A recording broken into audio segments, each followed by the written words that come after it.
I shared a little bit of, I'm sitting on chairs, it's okay. I shared a little bit of the story, and I shared some of, my background of coming through brokenness and some of my own personal struggles of middle school and high school when it came to facing adversity and the peer pressure and drugs and alcohol and compromising and dealing with social and emotional issues of thoughts of wanting to give up and self-harming and eating disorders. Like, I've experienced all of that. And what I want to really focus in on this last part is the fact of how now what this whole camp really is about is for you guys to take this mentality, some motivation, some inspiration, and for you guys to really attack this school year. Because I always say it this way, motivation is great, to be motivated, to be moved, to be captivated. That's great to be motivated. But see, the problem with motivation is this. Motivation is outside of you. It takes motion. It takes movement. Others can motivate you.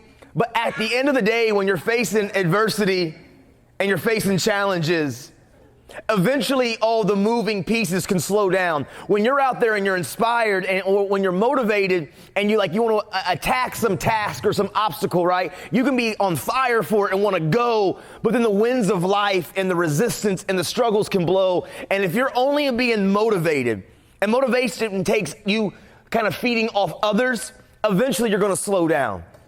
But when you become inspired, to me, there's a big difference between motivation and inspiration. Motivation is outside of you. Inspiration is inside of you. It's that passion. It's that drive. It's that fire that you want to be better, to achieve better, to inspire others, to absolutely take some cause, some initiative, and see transformation and change. You've got to attack this school year and be inspired, not just motivated. And first and foremost, what I want all of us to understand is leadership isn't just about leading. It's not about being out front. It's not about being in charge. Real leadership is about you being committed, invested, and present in the moment. See, leadership can involve being in charge and having positions. Those things can factor into leadership. But leadership starts in the heart. Leadership starts with us having a mentality that no matter where I'm at, in the halls, in my classroom, at my house, in the streets, in my community, no matter where I'm at, I want to inspire, influence, and impact the people around me. And I don't need the positions and I don't need the titles. Leadership at its base level is simply this. Leadership at its base level is simply this. You look in the mirror and you say, today I am committed to making today and the people around me the best them possible. I'm actively going to be intentional of how can I, when I go to my school, when I go into my classrooms, when I attack life every single day and I roll out of that bed and I look in the mirror, how today can I absolutely leave my fingerprint, leave my impact, leave my influence on just today? Sometimes I think we look at the big picture and we look at how do you change a whole culture of a school? How do you change and chase down a dream? And that can be very intimidating because that seems massive and large and larger than life, and it seems like a daunting task. But if we bring it down to a micro level, and it's simply this, making the good choices, being the person who speaks up and speaks out and has an encouraging word to somebody next to you who's struggling. When you see that person at their locker or you see that person sitting down by themselves, you being intentional and you taking the mantle and you being the one that says, you know what, I'm going to go and inspire. I'm going to have a kind word. I'm going to be present in somebody else's life. Leadership isn't on the big macro size things. It's the day-to-day. It's in the details. And real leadership starts when people decide, the people around me, in my circle, in my sphere, the ones that are right here around me, I want all of them to know that they matter, they're important, I'm invested in them, I care about them, and we're in this together, and that their life speaks, and their life screams, and their life shouts, and they don't have to do this alone. Because even though at home, and even though maybe in other classrooms, in other halls, people don't recognize them, and people don't notice them, when they're around me, they're going to know from my mouth to their ears, they matter. That's leadership. And that doesn't involve titles. That doesn't involve being in charge. That involves you and I just deciding that I'm going to be intentional of inspiring and impacting the people around me. That's real leadership, y'all. And every single one of you, from the front to back, the left to the right, we all are fully capable of making our mission of this year, of making our intention of this year, of writing some dreams and some goals down and saying, I want to genuinely impact at least one person in my school this year. I want to be intentional of finding one person that I know could use a word of encouragement, that I know has maybe some struggles, some challenges, and some issues. And I want that one person to know that they matter, they're not alone, and I will be a person who values them no matter what. One person. And you know what that one person is going to learn from you? That one person will watch you and experience your love and your compassion and your intention to care about them. And they will learn, not even realizing it, it'll be a subconscious thing. They will learn to replicate and to reciprocate. And when you pay things forward, see, real transformation starts one person at a time. And I know we've all probably heard that, and it seems like it's a great strategy, but it's true, man. You influence the people next to you. You encourage the people next to you. You let that one person next to you know that they're not alone. Giving up's not an option. Because let's be honest, maybe not so much here, but probably some of us even here, you guys know too well on the underside of the school, not from the administration side, not from the teacher side, not from the staff side, but from the streets and the halls and the classrooms, from the student side, from the peer side. We all know in our schools the thoughts of suicide and self-harming and the peer pressure of trying to maintain images and fit these picture-perfect lifestyles that we see on social media. We know the bullying side. We're with boots on the ground in the classrooms, in the hallways, and we know too well that there are some real challenges and some real issues some of our friends, our peers are battling. And this is what I want all of you to know.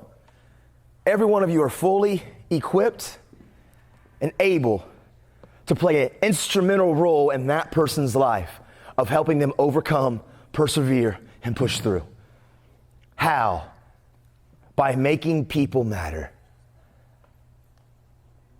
And I challenge you that this year, guys. Leadership, it's an attitude, it's a mindset. It's in your heart to say, I will impact whoever's around me with encouragement, positivity, and I will let those people know they matter and I believe in them. Because a lot of times we take for granted that we think people know that we care about them and we believe in them. There are power in our words when we speak up and we speak out. Don't take for granted the people around you know that you think that they matter. Man, those encouraging words are lifesavers, are life changers. And you know too well on the receiving end when someone gives you a compliment, when somebody says a nice word about you, or somebody takes time to prioritize you, how that makes you feel valuable, how that makes you feel like you have worth. You've got to take that same mentality and say, you know what? I'm going to be intentional of giving this thing out. And you know what? For some of us, you're like, Nate, yeah, I know I should. But I wear a mask too sometimes, and I know I'm in the ASB, but honestly, I'm struggling too. That's okay. Because what you give away, you get to keep. How I overcame my anxiety, how I overcame my depression, how I overcame so many obstacles that I was faced with. Yes, I was transparent. Yes, I talked about them, but I didn't let those struggles consume me. I didn't just focus on all of my issues and all of my challenges, because if I did that, I was always focused on them and I couldn't overcome them. I couldn't separate from them. They were constantly consuming me. The more I stopped only worrying about me, but started worrying about the people around me, who can I influence? Who can I encourage? Who can I else let know that I'm struggling and that they're struggling and I'm in this with you? It is we and it is us. You know what happened? My stuff got easier. My stuff got smaller. My stuff, even though it was sometimes still there, it didn't consume me or control me. I wasn't empowering it because I was focused on it. See, anxiety and depression, they grow and they grow because we focus and we're consumed about the stuff in our life. The more we lose sight of the stuff in our life, but begin to help and inspire the people around us, that stuff in your life gets easier. I promise you. And I'm not saying don't worry about your grades and your education and some of those things. I'm not saying minimalize or neglect those. I'm talking about those issues that you know that I'm talking about. We've all got them though, guys. And this is why it's so important. The more we turn our eyes out to help those around us, it naturally helps us. I've been 10 years now, I've been sober for 10 years. I haven't had a suicidal thought in over 10 years. I haven't battled with self-harm in over 10 years. I haven't had an eating disorder in over 10 years. I've overcome a lot of struggles and depression and anxiety in over 10 years. Why? It's not that I'm totally set free and none of those are issues, but I am so committed to helping people around me. Dude, it is the greatest coping mechanism. What you give away, you get to keep. And so I've made a life mantra to let anybody and everybody know that your life speaks, it screams, it shouts. In one moment of impact, we can have a lifetime of change. We're all beautifully broken somehow, some way. We've all got stuff, and we're better together. And I promise you guys, as you guys launch off the school year with your ASB groups, your team of you here and everybody that's a part of your group, you got to have each other's backs. Because we know when we go to the school, there's bullying happening everywhere. There's addiction and drugs happening everywhere. There's certain attitudes and all these things happening everywhere. But you know what's amazing is I asked in the last couple small groups, I asked them, what's one of the biggest struggles you're facing in your community, in your school? And it was being stereotyped. It was one group had shared about, when I'm trying to speak up and be a voice, people want to clown on me and make fun. Others were saying that the bullying issue. Listen to me. Let me help all of you this school year. We have an epidemic of bullying. We have of people hurting people. This is what I've learned, guys. Hurting people hurt people. And so when we see those young men and those young ladies who are bullying, who are making fun, who are belittling, who are trying to tear people down, see, the real root is, and when I go to schools, when I travel and do these assemblies everywhere, a lot of times I focus right in on the bullying, right? And what I've learned is since hurting people hurt people, a lot of times those bullies that if you want to begin to really help the people on the receiving end that are getting picked on and made fun of, it's understanding the mind of the bully. Why do bullies bully? Because hurting people hurt people. And those bullies, those young men and those young ladies, they're wearing a mask and they want to act like everything's okay. And they need the laughter of their friends and they need to intimidate people because when they're by themselves and no one's around and they have to face the man or the woman in the mirror, they don't like who they see. They don't like having to address their struggles, their hurts, and their pains. And they, just like others, they wear the mask. And so they come to school with this mask on and they overcompensate and they try to intimidate and to step on people and to prove to people that they're important. They need the laughter of their friends. And so they try to find people that they think are weaker than them and tear them down. See, I've just learned the real thing. When a bully begins to be verbally, mentally, emotionally abusive, that's just letting me know that hurting people are hurting people, and that person is more tore up from the floor up than others, and that's his coping, and that's her coping mechanism. And so what I've began to do is when I see peers that are getting picked on, and I see my fellow classmates who are being intimidated and made fun of, I don't encourage you to go and confront the bully. Absolutely, you can speak up and you can speak out, and your voice matters. But what I really encourage is to go to that young man or that young lady who's being picked on and being made fun of and make sure that we're letting them know, man, listen, that person, they're not picking on you and making fun of you because they're against you. Man, they're more tore up from the floor up than most. They got more stuff than most of us, and they're just trying to take it out on people. The more we learn to ignore the bully, and I know it's tough, the more we learn to just minimalize them, because what the bully's looking for is a power struggle. They want to prove to people that they're in control. They want to take the worth and take the value. But truthfully, you can never take worth and value. And so the more we can encourage and equip the people around us not to let, it's almost like water's down a duck's back, man. It really is. The more we can ignore the bully, the more we let it go through one ear and out the other, And we begin to, what you're doing is you're like defanging a snake, right? Because they need a reaction out of us. They need us to even a hurtful word or to say stuff. They want us to respond somehow because it feeds that hurt and pain. They're trying to prove to people they're important. The more you begin to ignore them, hey man, cool, you can think what you want to think about me. Hey man, whatever, do whatever.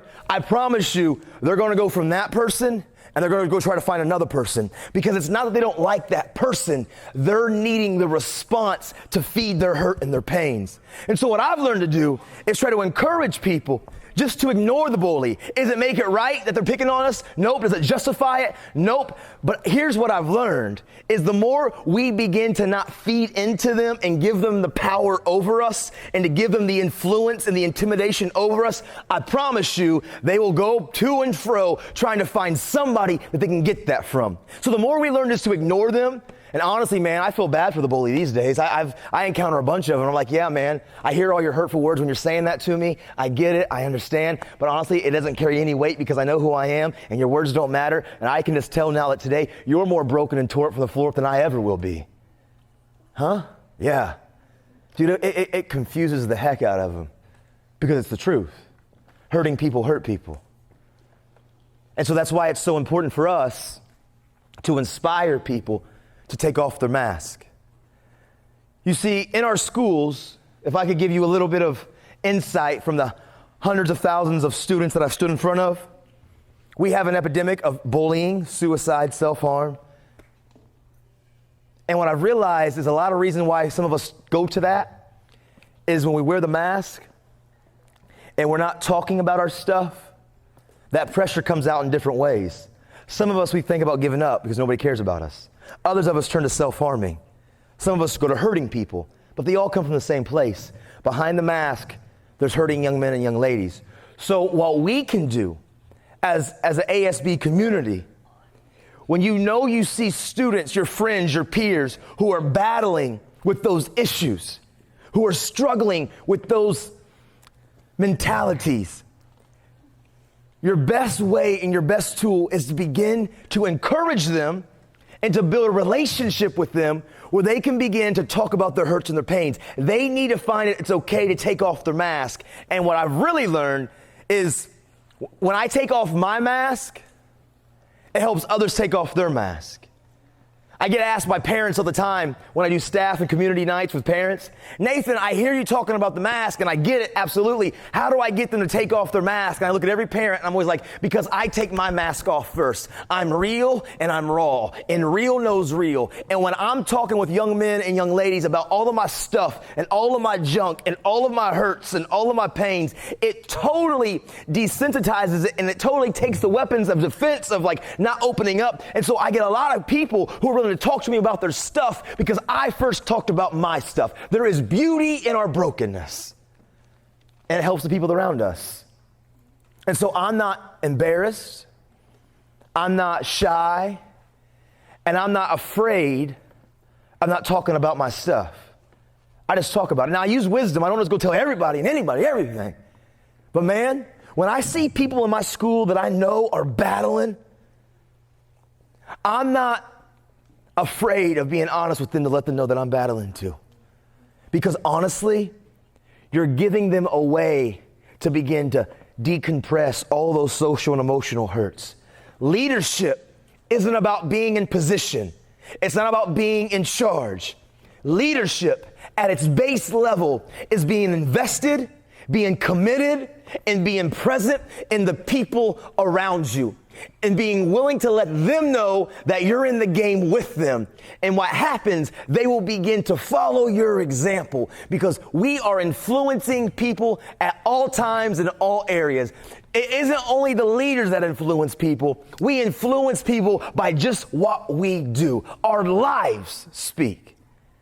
And so this school year, y'all, I said y'all. I don't know if that's I hit you with my Indiana, Kentucky. Y'all say y'all here? I have no's and yeses. I don't feel as weird. Do you all eat ranch with pizza? Yeah. Perfect. I'm right at home. All right. Listen. Somebody said disgusting. I don't like you, whoever you said that. No, I'm kidding. No. I have a problem with ranch. Yeah, it's bad. My wife, guys want to see my family? Yeah. Hold on, real quick. I showed a group earlier. That's them. I know, are you all in me or my kids? That stinks. No, that's my daughter on that side. Her name's Juliana. I call her Juju Bug. That's my wife, Alexis, and that's my son, Ashton. Yeah, they're amazing. They're one of my Ys. And now back to the matter. See, you'll get to know me like a squirrel sometimes, man. I'm all places at all times, like here. I have one speed, and it's called squirrel. But because the squirrels are like ding, ding, ding, you know what I'm saying? Anyways, back to this leadership thing. When we leave here today after these couple more breakout sessions and another time of getting together and doing some cool staff development and all that jazz, about fell. You got to make this a moment of impact in your life. Tonight when you're home, don't let this be just one ear out the other, man. Take some time and to really begin to internalize this school year. And write down some dreams and write down some goals and some objectives. How and what do you want to accomplish? One challenge from me to all of you is that one that I said, find that one person, that one member, that one peer in your school that you know, the school knows, many of us know they're struggling, and you make it your personal effort every time you see them, that you value them, you believe in them, you care about them, and you're a place of safety that they can talk to. I promise you.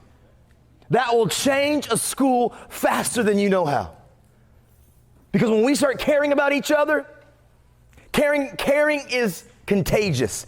Kindness is contagious. People enjoy when they feel like they're valuable. And the more they feel like they're valuable, they give it away too. I promise you guys. If I had a giant battle axe spear, this is got to be a time you stick this giant spear in the ground and say, today is a day when I'm committed to doing all that I can to inspire the people around me. Today is the day that I am committed. I know that I got a mask on too sometimes. If I do, I'm going to take it off. I'm going to use my tools and my resources. I want to be a voice and influence. I want to let people know that I am committed. And I promise you, there is nothing more satisfying. And you guys are already here. You're already the cream of the crop at your schools, but it's time for each one of us to take this back to our schools and to make 2019 and 2020 school year the best school year that we can. You know why? Because there are students out there, your friends, your peers, who are struggling, and they need to know that they matter. And we can't take it for granted that we just think people know that they matter. Our voices matter. And so that's my challenge to you. Many years ago, I wrote the words, change the world, and I slapped it on my bathroom mirror. 10 years ago, when I was going through all kinds of adversity and challenges and difficult situations, I wrote the words, change the world, in my little prison cell, and I slapped it on a bathroom mirror. My wife and my kids and my family, every day still today, 10 years later, when we leave our home, our hometown in Kokomo, Indiana, in my bathroom, every single day, I have those exact same words, change the world. And I look at it and I say, today, I'm going to be intentional about making choices to better people around us. You've got to be intentional. You got to be intentional as you create habits in your heart and your mind of being intentional on whatever your personal goal is, whoever you want to impact, whoever you want to influence. Every day, wake up and say, today I'm going to be intentional of trying to better somebody around me. And man, there's nothing more satisfying in life, guys. I promise you. I don't work a day in my life helping people. All I do is try to give people around me hope and inspiration. All I do is try to let people know that they matter. All I do, if I was in an ASB and I was in school right now, the only difference between you and me currently, honestly, is the fact that I have a microphone. Just as much as I have a microphone to these speakers speaking to all of you, your voice is just as big as a microphone in your school. And it is important for us to work together. And one of my safeguards that I want all of you to really understand as you grow up, and as you go through middle school into high school, and it's this: who you surround yourself with matters. Who you surround yourself with matters. And I know as you get older and you go from middle school to high school, your schools are bigger, there's more students, there's more freedom, there's more responsibilities, there'll be more pressure.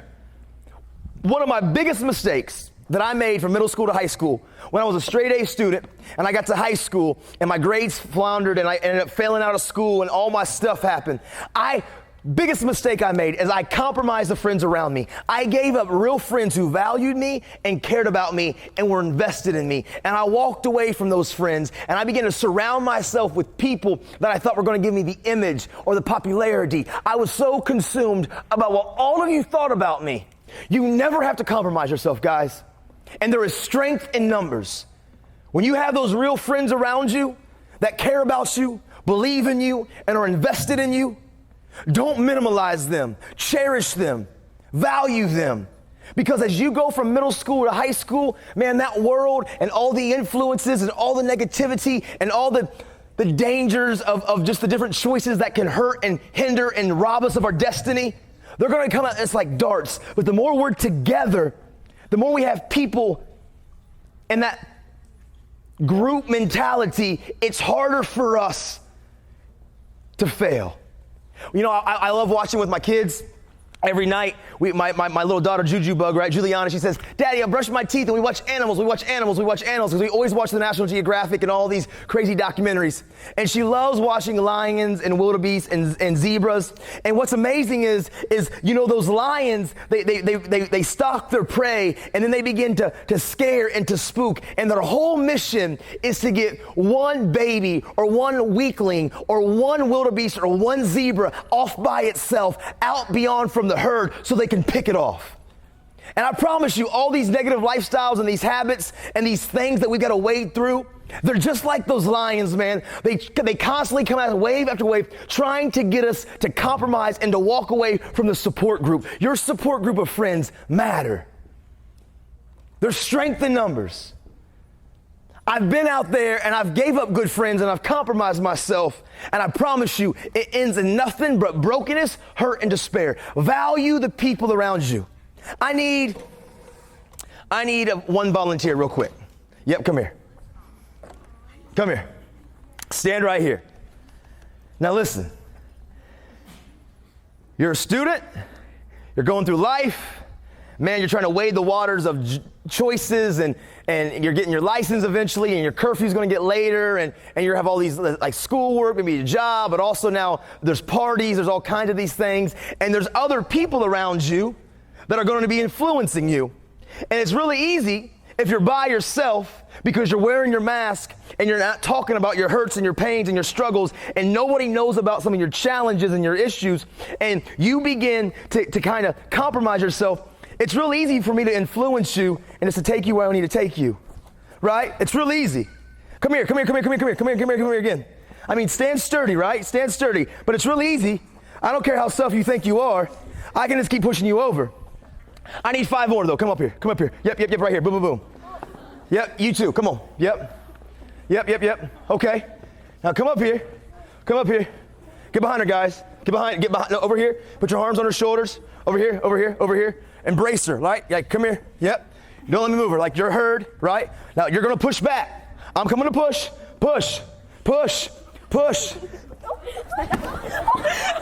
Whoa. About beat me up. I'm sorry. No. Watch. There is strength in numbers. It is so much more difficult. It'll be so much harder. It's a great safety net. It is easy to compromise ourselves when we're by ourselves and we isolate. It is so much harder to compromise and to give into the peer pressure when you have a team and a support system around her, not letting me take her where I need to take her. You have people that can influence her. You have voices in her head. You don't need to do that. You don't need to make that choice. We're here. We support you. We believe you. Don't walk away from solid friends in your life. That support system is so needed because this life, it doesn't play favorites, but also it can't stop us either. Hard work works. Make good choices, good things happen. Give them a round of applause, please. Go sit down. Yep. Man, they'll beat me up. Guys, I just got a few minutes, and I just want to, with the whole group here, reinforce. Leadership isn't about position and being in charge. Leadership is about each one individually. How can I inspire and impact the people around me, no matter what my position in life is? I want to be present in the moment, invested and committed. See, we have an end goal. You take the time, write down your dream, write down the things you want to change. Every day I wake up and I see words, change the world. Every day I'm on a mission, and I won't stop breathing. I'll give my last dying breath trying to inspire a generation that their life speaks and it screams and it shouts. Leadership has nothing to do about your position, everything to do about your heart. Be invested, be present. I believe in all of you. I'm privileged to be in this community here in Southern California today, to not only laugh and play and to watch you guys be radical and crazy out there in your Spirit Week stuff, to watch some of you fail miserably eating a donut, watching some of you be victorious, dropping noodles into a cup. But all of this here, this is life, guys. We're better together. Take this out today when you leave here, and I promise you, just as much as I'm trying, you can too. You can change the world. Thank you guys, man.